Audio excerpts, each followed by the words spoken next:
With Nana. We get to put that pretty redhead over on the side of it. Oh, she will. I mean, how often do they get to cook together?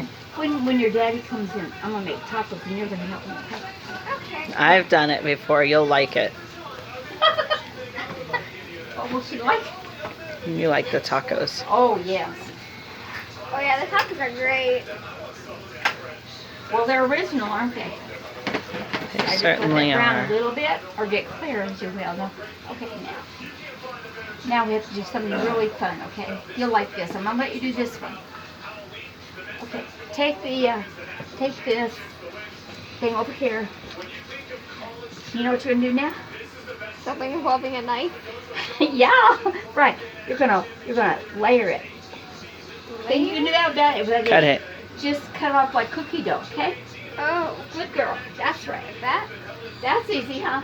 Yes. Is that big enough? That's fine. See, that way it's easier for it to dissolve, okay? Or where would you want it?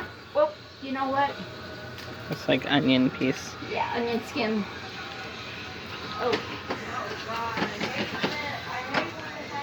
She even got Why garlic. does it look like nuts? It's Because beans. there's beans in there, babe. For flavoring. I mean, the entire thing is beans. It's not for flavoring. Added flavor. Added beans. It's just that the beans, some of the beans are more, Beans over there. are less crushed than others. Right, right. Okay, now. Now, I put